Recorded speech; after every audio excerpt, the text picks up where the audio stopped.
Assalamualaikum warahmatullahi wabarakatuh. Bismillahirrahmanirrahim. Alhamdulillahirabbil alamin wassalatu wassalamu ala asyrofil anbiya'i wal mursalin wa ala alihi washabihi ajmain. Amma ba'du. Para majelis guru yang saya hormati, Bapak dan Ibu, para santri putra putri yang dimuliakan oleh Allah Subhanahu wa taala. Tidak terasa Ramadan insya Allah tinggal hitungan tidak sampai 1 bulan. Dan insya Allah kalau menurut hitungan kalender tanggal 28 Februari kita sudah memasuki malam 1 Ramadan. Insya Allah. Nah, biasanya menjelang Ramadan ini ada satu istilah yang sering kita dengar, yaitu tarhib Ramadan. Pertanyaannya adalah, apa yang dimaksud dengan tarhib Ramadan itu? Bapak Ibu harus tahu, tolong para guru harus tahu. Mudah-mudahan ini jadi ilmu. Dan ini maaf, istilah ini saya dengar dari beberapa penceramah yang insya Allah juga yang mengerti tentang hal ini. Di antaranya referensinya saya ambil dari ceramahnya dan dari buku yang ditulis oleh Profesor Dr. Quraish Shihab. Ya, di antaranya. Kalau ada tinggal dengar aja sebetulnya, tapi kadang-kadang males. Makanya ilmu nggak bertambah-tambah gitu Pak. Nah, tarhib Ramadan itu, kata tarhib itu asal kata rohaba yurohibu tarhiban. Itu bahasa Arabnya ala wazni fa'ala yufa'ilu taf'ilan. Oke, udah pernah belajar kan? Oke. Akar katanya kata rohaba yurohibu tarhiban dengan kata marhaban itu sama akar katanya. Makanya di antara ungkapan selamat datang dalam bahasa Arab itu diungkapkan dengan ungkapan marhaban. Nah, ada pertanyaan, apa perbedaan marhaban dengan ahlan wa sahlan? Ya, tolong jangan salah sebut, terutama nih pengurus masjid DKM, ya, atau panitia di bulan Ramadan di masjid, ya. Ungkapan selamat datang dalam bahasa Arab itu dikenal ada istilah ahlan wa sahlan, ada istilah marhaban. Ya. Apa bedanya? Beda. Kalau ahlan wa sahlan itu artinya adalah, ya, ahlun itu keluarga. Oke. Sahlun itu artinya mudah. Ahlan wa sahlan itu artinya adalah memberikan fasilitas.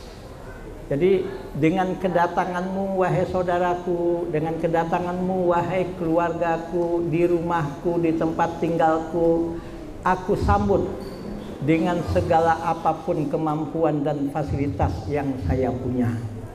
Maka ketika Anda masih menjadi tamu saya di rumah saya, ahlan, segala apapun kemampuan dan segala apapun yang saya mampu, saya silahkan dinikmati. Wasahlan, dan selama Anda berada di rumah dan selama Anda menjadi tamu, Anda saya anggap dan akan saya perlakukan seperti keluarga sendiri. Nah, itu makna asal ahlan wa sahlan. Jadi ahlan wa sahlan itu ya selamat datang, tapi selamat datang yang fokusnya memberikan fasilitas. Jelas, Pak? Nah, kalau marhaban juga selamat datang juga artinya. Tapi kalau marhaban itu artinya selamat datang, tapi pemakaiannya bukan memberikan fasilitas, tapi adalah penyampaian dari lubuk penyampaian perasaan dari lubuk yang hati yang dalam dengan rasa sukacita dan bahagia.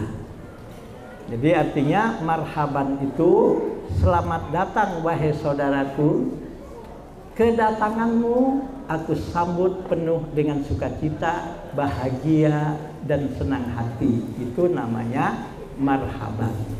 Makanya itu ahlan wasa, makanya selamat datang dan jangan keluar.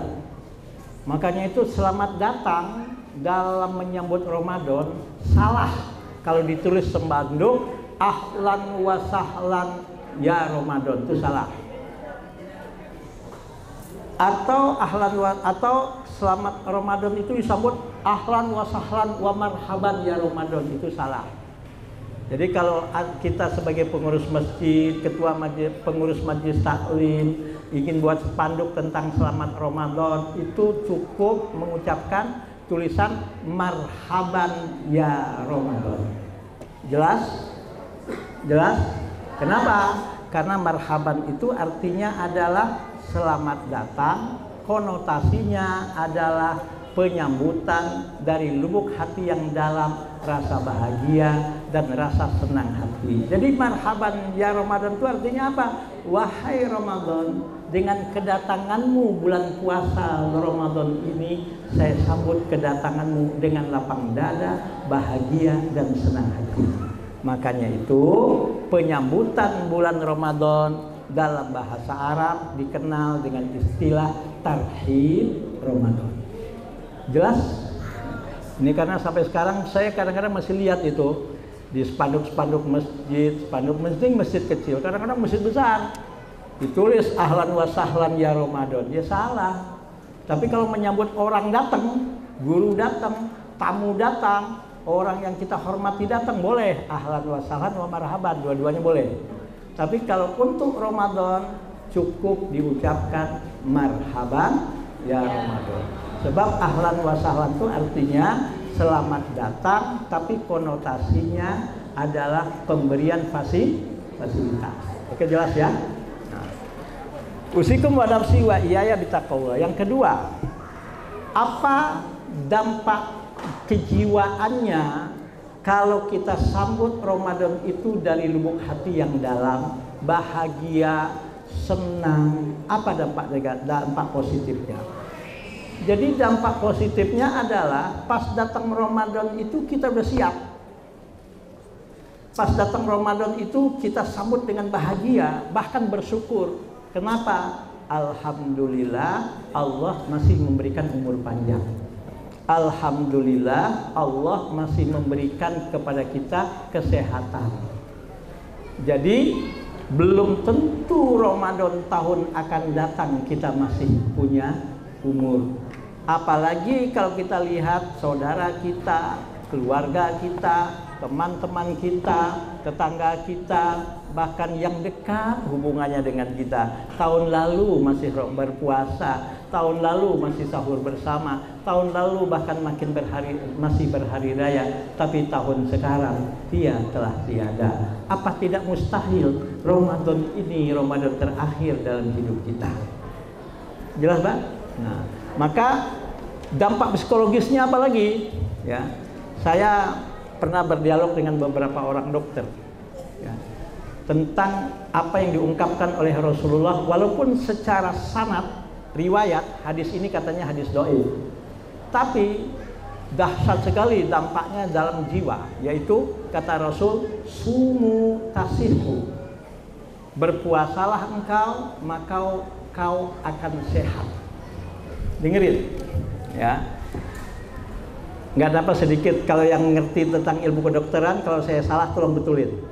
Tapi insya Allah ini sudah saya konsultasikan dengan beberapa orang dokter, ahli, profesor dokter juga sudah saya dialog dengan mereka. Ya, dalam tubuh manusia itu ada satu enzim yang selalu keluar. Kalau nggak ngerti enzim, dalam biologinya itu adalah lendir dalam tubuh manusia. Lendirnya, enzimnya namanya amilase. Silakan nanti lihat di Google. Ya, amilase. Apa fungsi amilase ini? Ya, amilase itu fungsinya adalah semua makanan dan minuman yang berbagai macam rasa, ya, masuk ke perut kita. Minuman ada yang manis, ada yang pahit, ada yang asam, makanan ada yang pedas, ada yang apa lagi, Pak? Macam-macam masuk ke perut kita.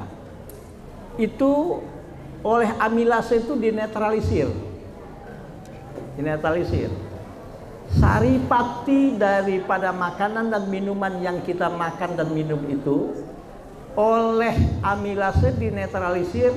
Saripatinya itu yang dibawa oleh darah ke seluruh tubuh menjadi sumber tenaga. Oke, paham? Menjadi sumber tenaga.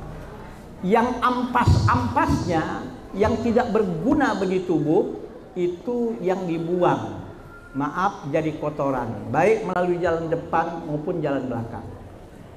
Maka makin banyak orang buang air, berarti makanan yang dia makan ampasnya makin banyak, makanannya kurang berkualitas. Oke, Pak ya. Nah, sekarang bagaimana makanan yang dimakan oleh seorang di tubuh ini? Mudah-mudahan saya nggak keliru, ya.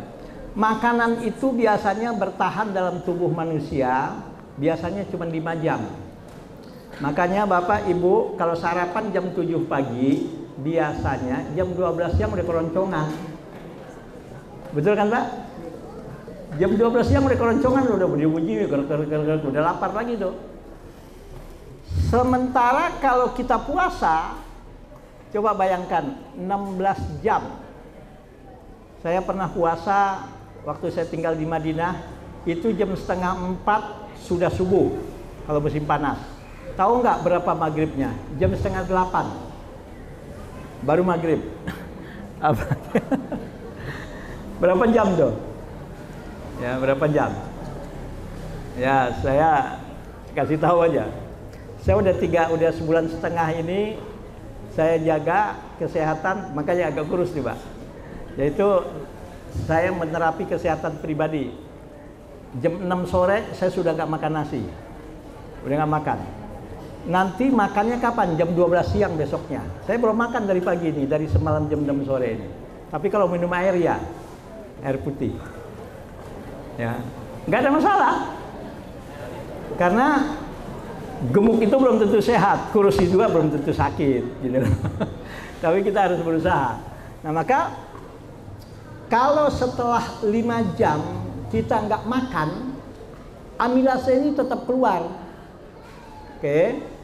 Karena amilase tetap keluar, amilase ini selalu mencari objek sasaran. Makanan nggak masuk, minuman baru nggak masuk yang kita konsumsi.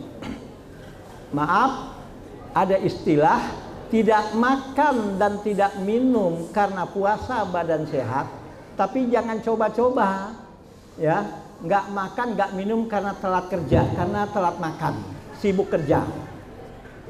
Sekali lagi, Pak, ini tolong didengar. Tidak makan dan tidak minum sampai 16 jam, bahkan 18 jam karena puasa badan sehat. Tapi jangan coba-coba telat makan karena sibuk kerja, badan sakit. Bener gak? Bener gak? Ya, telat makan karena sibuk kerja, itu kepala pusing, keringat dingin keluar, kadang-kadang bergetar, kadang-kadang emosi tidak terkontrol karena tidak makan, sibuk kerja. Kerjaan bukan malah beres, malah nggak beres. Pernah nggak begitu, Bu? Pernah nggak begitu, Pak? Kenapa kok seperti itu? Nah, karena amilase tetap keluar, lendir amilase tadi tetap keluar, sasaran tidak ada berupa makanan setelah 5 jam. Akhirnya amilase ini yang dijadikan objek apa?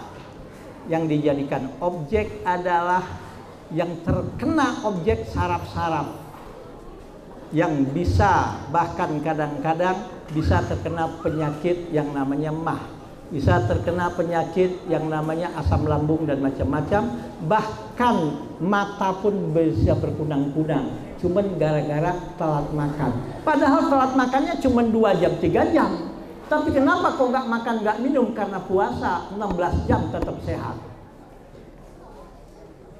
Paham? Nah, kenapa? Nah, puasa yang bagaimana dulu? Oke? Puasa yang bagaimana dulu? Makanya tolong ini diingat ya.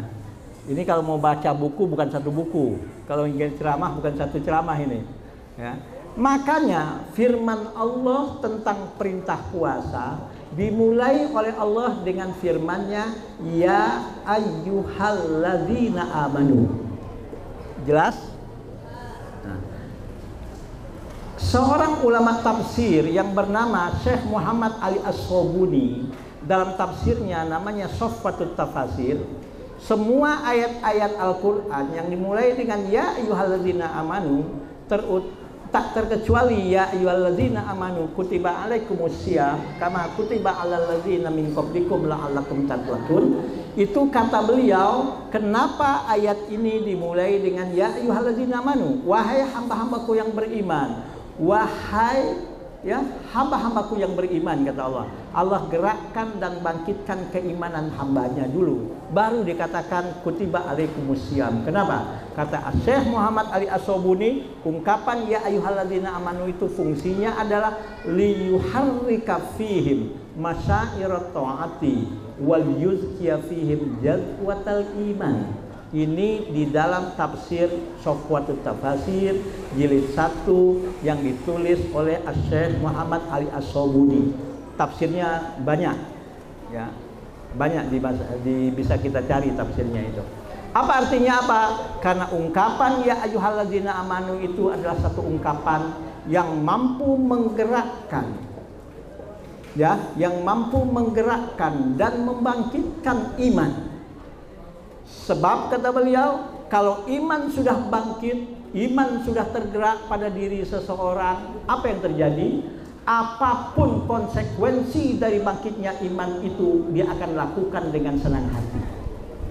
Jangankan hanya sekedar untuk berpuasa, jangankan hanya sekedar untuk menahan lapar dan haus, jangankan hanya sekedar untuk menunda makan dan minum. Kalau iman sudah bercerita, iman sudah bergerak, jangankan waktu, jangankan tenaga, jangankan harta.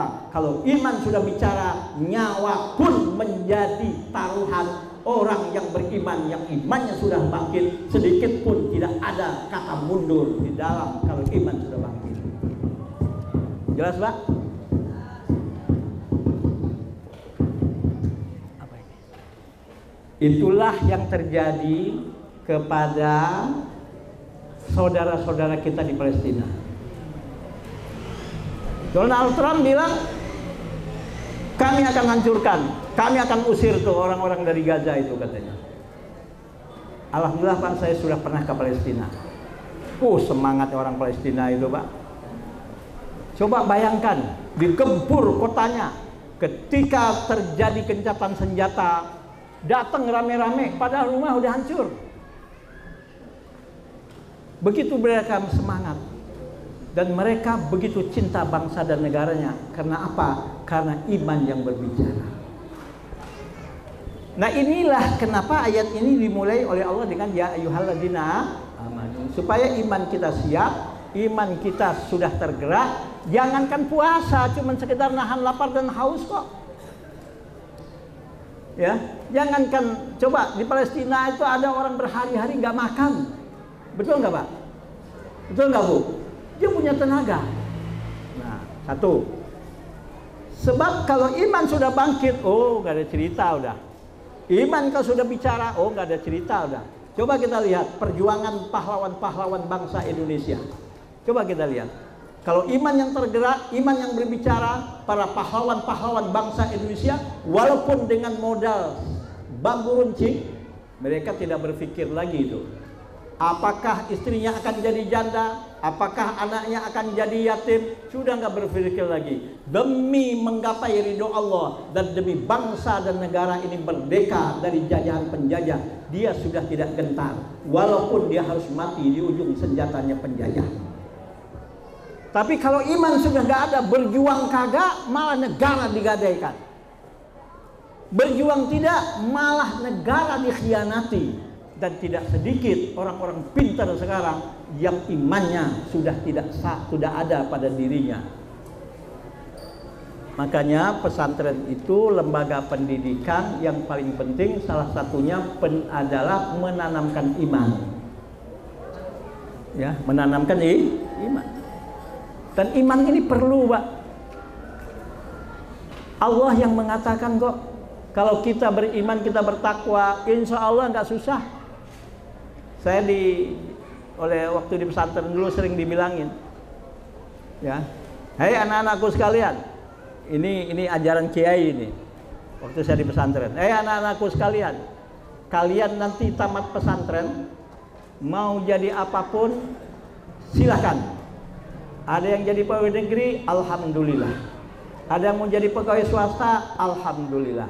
Tapi, ini kata Pak Kiai waktu itu, setelah Anda nanti tamat dari pesantren ini dan terjun ke masyarakat, kalau bisa ciptakan pekerjaan agar orang bekerja dengan Anda.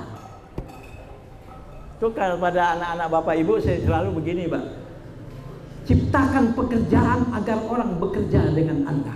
Kalau Anda menciptakan pekerjaan, berarti Anda harus kreatif. Kalau Anda menciptakan pekerjaan, berarti Anda harus punya mental yang kuat. Kalau Anda menciptakan pekerjaan, Anda harus siap untuk bertarung. Siap bertarung? Siap? Itu pendidikan, Pak. Inilah ya ayyuhalladzina amanu itu.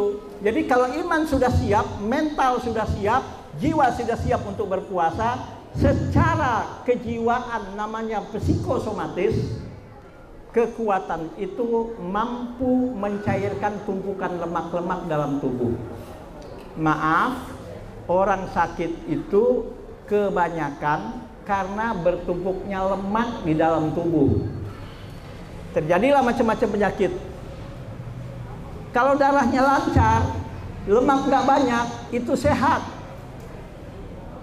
Nah, apa gunanya cairan lemak? Apa gunanya puasa itu? Kalau puasanya betul-betul karena iman, puasanya mentalnya udah siap, jiwanya sudah siap, memang sudah disiapkan untuk berpuasa, bahkan puasa disambut dengan marhaban, dengan senang hati dan bahagia. Akhirnya apa yang terjadi? Tumpukan lemak-lemak itu walaupun dia tidak makan, itu yang mencair, yang menjadi pengganti daripada makanan dan minuman yang semestinya setiap 5 jam harus masuk. Maka walaupun tidak makan, tidak minum, dia tetap sehat. Kenapa sehat? Tidak sakit, karena amilase tetap keluar, tapi ada pengganti walaupun makanan yang nggak masuk. Apa penggantinya? Tumpukan lemak-lemak yang ada pada tubuh yang mencair karena kita berpuasa. Saya kenal waktu saya terakhir ketemu bulan Juli kemarin, udah hampir sekian bulan, udah 6 bulan yang lalu. Profesor Dr. Zubairi Jurban namanya. Kemarin waktu COVID dia ketua COVID ID, ketua COVID dari ID nasional, namanya Profesor Dr. Zubairi. Dulu saya akrab dengan beliau, ya. Dia pernah bilang sama saya, Ustaz, kalau mau tahu datanya, saya kebetulan di RSCM waktu itu, dia bilang, saya menangani yaitu orang-orang manula, orang-orang tua usia lanjut, kata beliau. Kalau Pak Ustadz mau tahu, pergi ke kantor saya punya data. Itu orang-orang manula, orang-orang tua yang sakit bagian itu, ya, di RSCM, banyak saya obati bukan dengan makan obat, bukan dengan saya kasih resep, gitu. Mayoritas saya kasih motivasi untuk berpuasa. Itu kata dokter itu. Tahu nggak apa yang terjadi? Dia bilang, data saya 70% lebih mereka itu sembuh dan minimal berkurang penyakitnya. Bayangin, Pak, ini Islam, ini ajaran Islam dahsyat sekali. Kenapa? Karena lemak-lemak yang menumpuk itu dengan dia berpuasa, dia ikut mencair, sehingga sumbatan-sumbatan yang ada di dalam tubuhnya itu berkurang dan darahnya lancar dan sehat. Oke, Pak, ya, jelas, Pak, ya. Jadi itulah kata Rasul, sumu tasihu. Tapi jangan coba-coba puasa ikut-ikutan. Kenapa puasa? Nggak enak apa kata tetangga. Kenapa puasa? Nggak enak nanti apa kata orang. Jadi puasanya bukan karena Allah. Nggak usah jauh-jauh, Pak. Lihat anak kita yang puasanya ikut-ikutan. Coba lihat. Sahur-sahur, tapi jam 9 udah aduh perih perut katanya. Betul nggak? Padahal makan bisa jadi banyakkan dia sama kita. Sadar nggak, Pak? Kalau Bapak puasanya nggak betul-betul iman yang tergerak, cuma ikut-ikutan, saya jamin jam 4 subuh sahur, 5 jam setelah itu jam 9 atau paling banter jam 10 pagi sudah lapar dan perut sudah sakit. Sadar nggak? Itu yang terjadi. Nah, makanya itu sumu tasihu, berpuasalah engkau maka engkau akan sehat. Belum lagi sehat secara kejiwaan. Ini sehat insya Allah secara medis. Itu satu. Nah, kedua, ya mudah-mudahan ini bekal untuk Bapak Ibu menghadapi Ramadan. Yang kedua, bagaimanakah puasa kita supaya nggak sia-sia? Ya, karena hadis Rasulullah bersabda dalam satu hadis sahih, kata Rasulullah, kam min shaimin laisa lahu min siyamihi ilal ju' wal atos.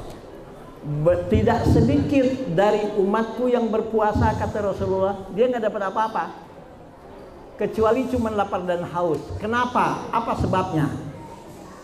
Oke, apa sebabnya? Karena puasanya tidak sesuai dengan tuntunan syariat. Oke. Kalau begitu bagaimana puasa yang sesuai dengan tuntunan syariat? Ada dua yang jadi rumusan. Gak ada apa-apa Bu ya, ngaji hari ini ya. Ya. Siap kan? Ya. Ada dua rumusan. Kalau ingin sholat kita sesuai dengan syariat, puasa kita sesuai dengan syariat, umroh dan haji kita sesuai dengan syariat. Satu, yang harus sesuai dengan syariat. Satu, tata cara sholat kita, tata cara puasa kita, tata cara ibadah haji dan umroh kita. Itu harus sesuai dengan tuntunan syariat. Nah, bicara tentang tata cara ibadah, ini pembahasannya dalam ilmu fikih. Jelas? Nah, itu ada rincian apa yang menjadi syarat sahnya sholat, apa yang menjadi syarat sahnya puasa, apa yang menjadi rukunnya sholat, apa yang menjadi rukunnya puasa. Kalau syarat sah dan rukun terpenuhi, insya Allah ibadah kita sudah sah. Kan kita nggak mau cuma sah, mau sempurna. Tambah apa? Tambah yang sunat-sunat.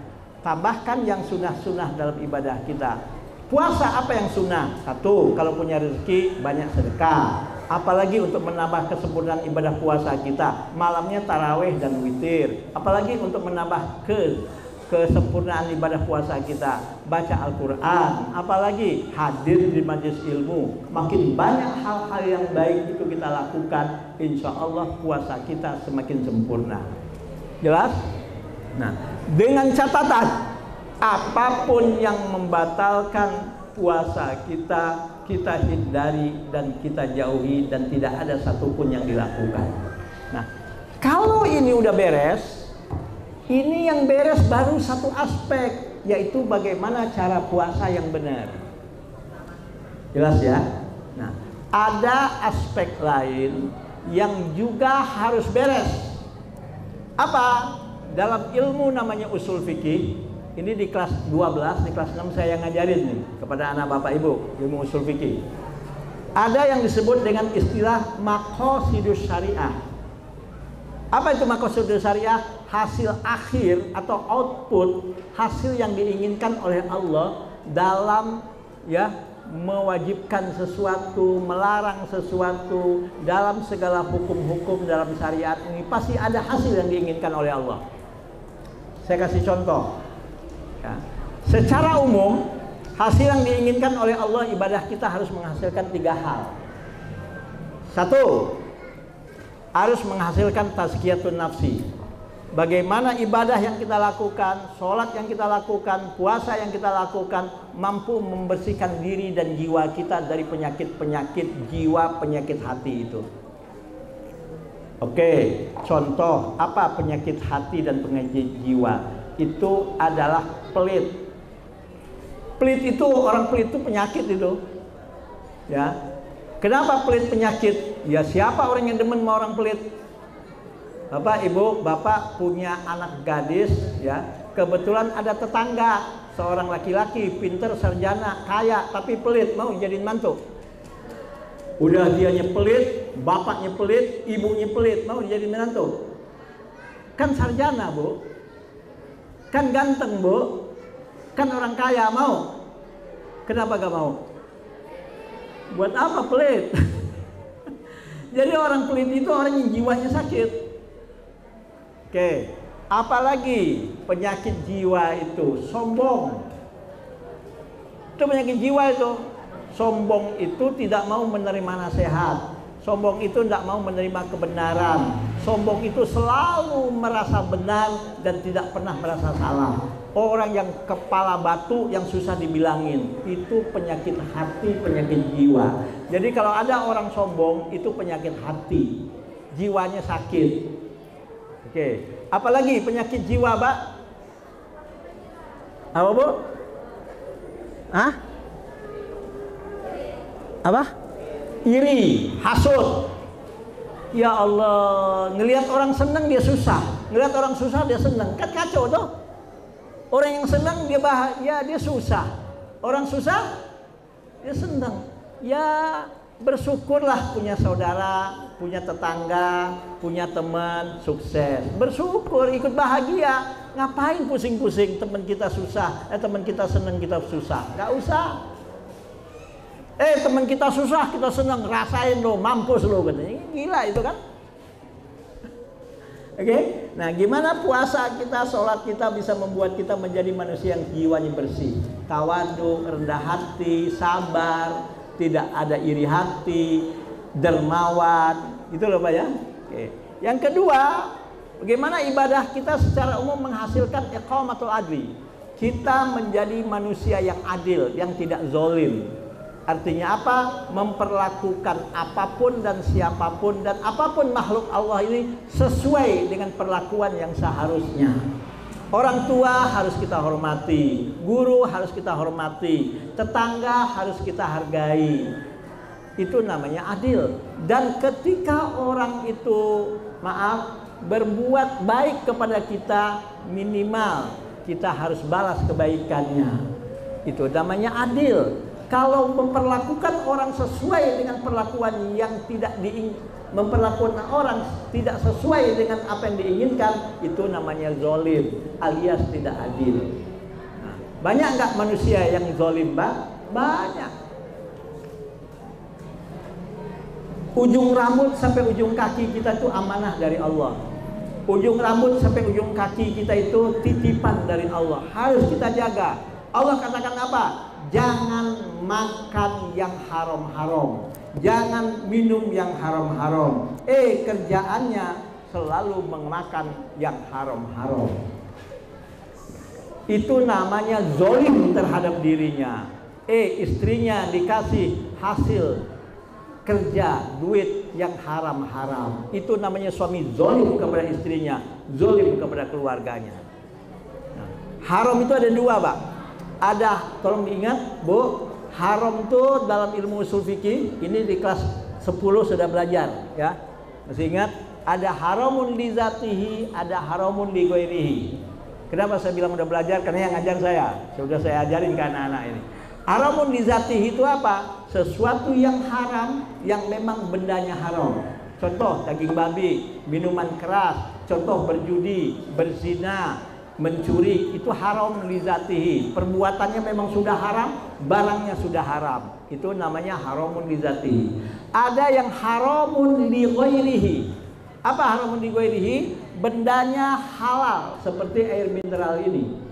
Tapi walaupun dia air mineral yang halal, didapat dengan cara yang haram. Air mineral ini didapat dengan cara mencuri. Air mineral ini didapat dengan cara nipu. Atau air mineral ini dapat dibeli dengan uang hasil perbuatan yang haram. Maka walaupun yang diminum air mineral karena membelinya dengan uang dari hasil perbuatan haram, maka walaupun yang diminum air mineral ini jadi haram.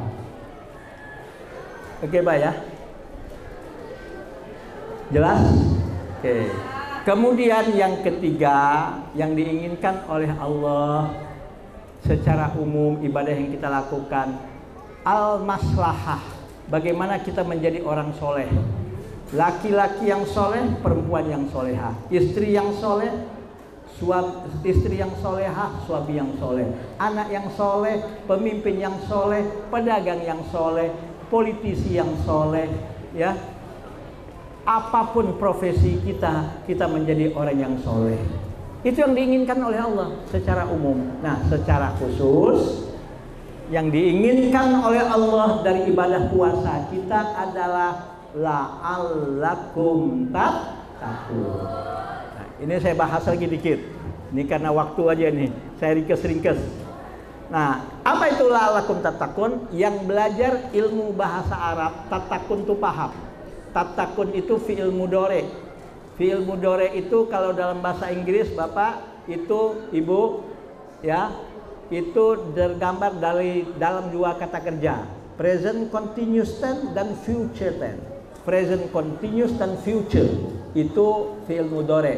Apa itu? Kata kerja yang menunjukkan berlakunya perbuatan ketika perbuatan itu dilakukan dan sampai selesai perbuatan itu dilakukan masih tetap berkesinambungan dan tidak putus. Jadi apa artinya la'allakum tattaqun? Ya ayyuhalladzina amanu, wahai hamba-hambaku yang beriman, kata Allah.